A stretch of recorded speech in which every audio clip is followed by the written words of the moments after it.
In 1950, television company CBS approached Lucille Ball about starring in a television show based off her wildly successful radio program, My Favorite Husband. The studio envisioned Ball working on the show with her radio co-star at the time, actor Richard Denning.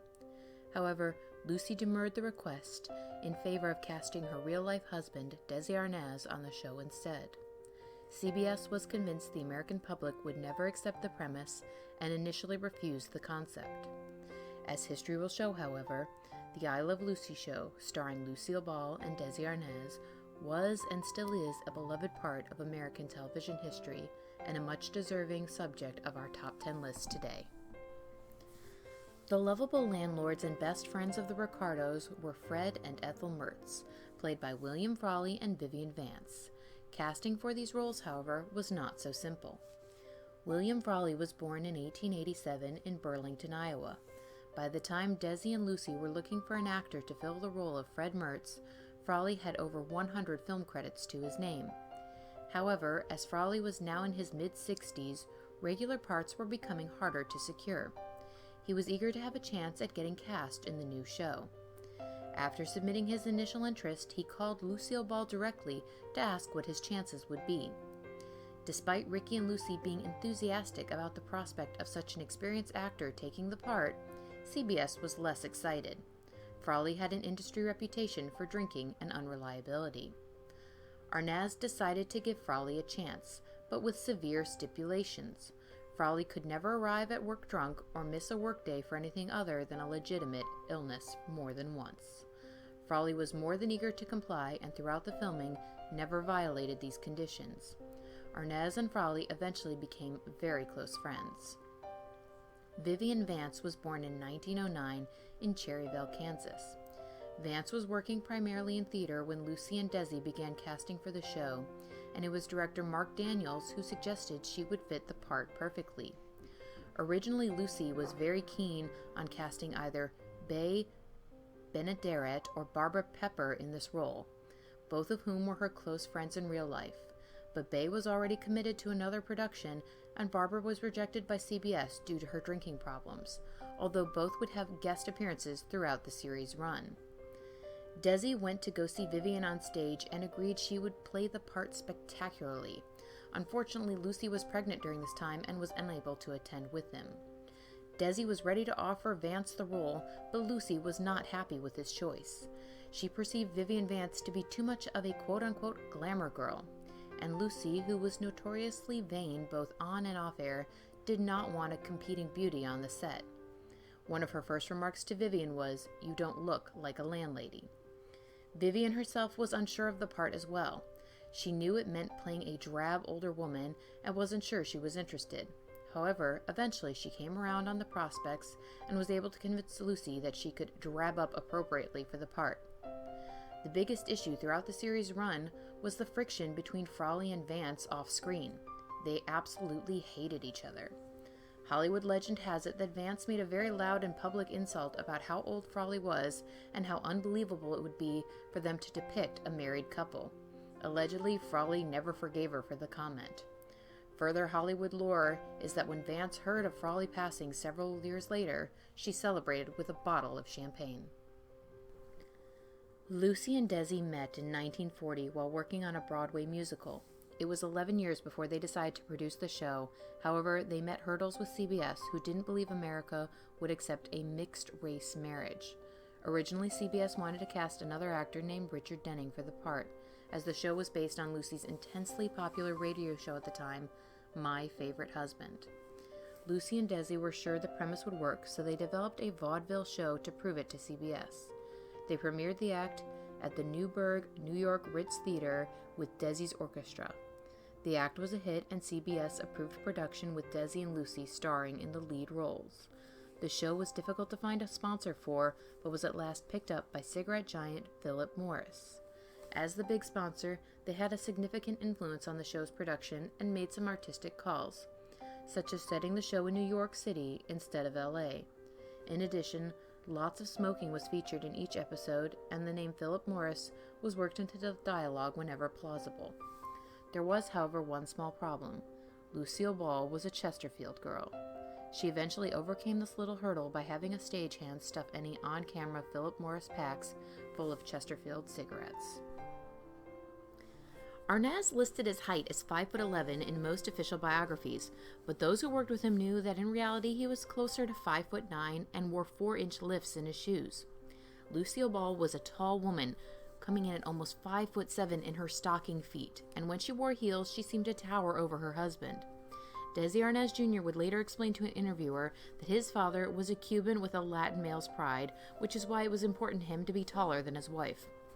A dual-purpose, subtle, additional cushion, undetectable by the viewing audience, was added to the Ricardo's love seat so that Desi would be taller than Lucy while seated. This also gave him an extra boost up to compensate for the 4-inch lifts in his shoes. A running gag throughout the show is that Ricky's thick Cuban accent made it difficult for his English-only speaking friends to understand him. However, if you notice, only Lucy could make jokes at Ricky's expense about his thick Cuban accent. Although this was not an official rule, it was an unwritten rule among the cast and crew. Also, when subtle jokes were written in where other actors made fun of his accent, the audience did not respond. It was usually perceived as cruel rather than a loving tease if the jokes came from anybody else but Lucy. Job switching, often referred to as the Candy Factory episode, has long been a fan favorite, particularly the scene where Lucy and Ethel are stuffing their faces and clothing with chocolates while trying to keep up with a speedy conveyor belt. The previous scene features Lucy hand-dipping chocolates with a real-life candy dipper that stage manager Herb Brower found at C's Candies on Santa Monica Boulevard. Amanda Milligan had never seen I Love Lucy. She watched wrestling on Monday nights instead, but Brower hired her anyway.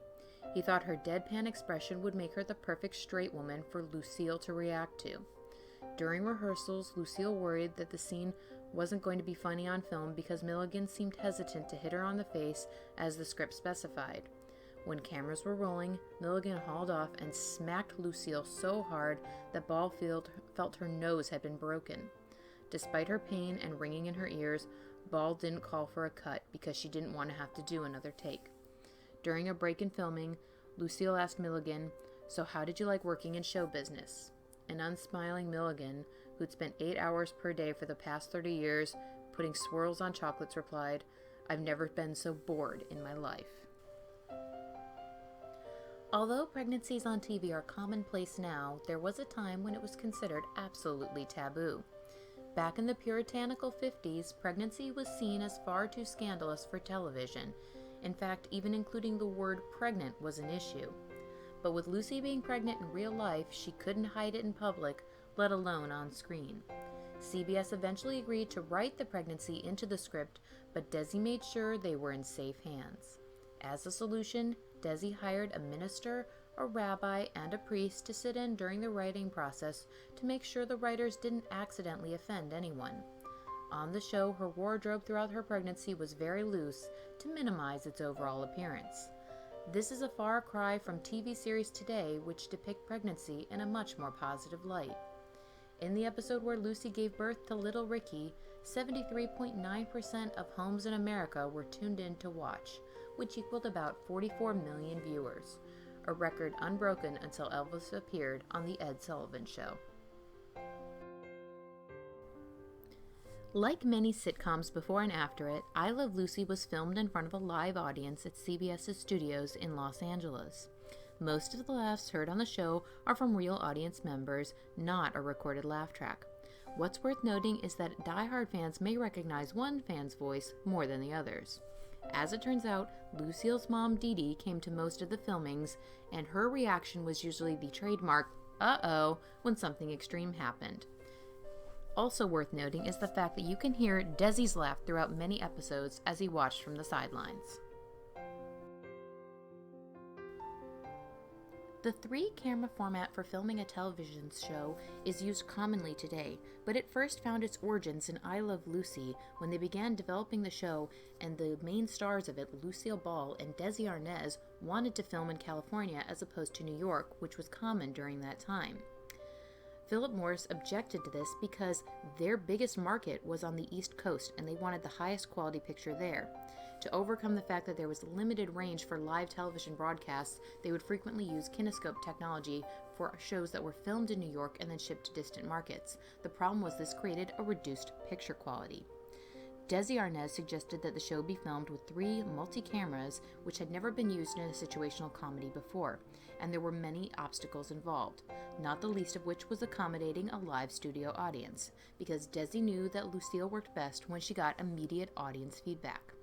Desi hired legendary cinematographer Carl Freund to help solve the dilemma, and along with writer-producer Jess Oppenheimer and director Mark Daniels, they built a set, and the necessary filming equipment was strategically placed. The 3-camera format also meant the audience did not need to react to the same scene multiple times when the show was being filmed. The use of 3 cameras allowed them to shoot the scenes in sequence from 3 different shots at the same time. CBS balked at the additional expense involved in this undertaking, so Arnaz struck a deal. He and Lucy would take a large cut in their salaries, and the company, Desilu Productions, would retain ownership of the films in exchange.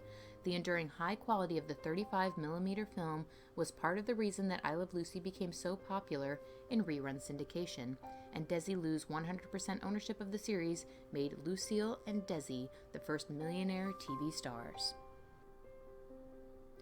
It's well known that Lucy and Desi eventually divorced. What is not so common knowledge is the fact that the first time Lucy filed for divorce was in 1944, 7 years before the premiere of the I Love Lucy show. This was the result of stress on the marriage due to multiple miscarriages, Desi's alleged drinking, and infidelity. They reconciled before the final papers were filed. Despite the depiction as America's sweethearts throughout the series, their relationship continued to decline. This was added to the pressures of running a major production company together. And despite his promises to the contrary, Desi's infidelities continued to strain their marriage as well. Despite their angry divorce, they continued to work together when Lucy returned to the air with The Lucy Show, which Desi produced for 15 episodes. They continued to run Desilu Studios together until Lucy eventually bought Desi out for $2.5 million. Lucy became the first female CEO of a major company until she sold it in 1967 for $17.5 million.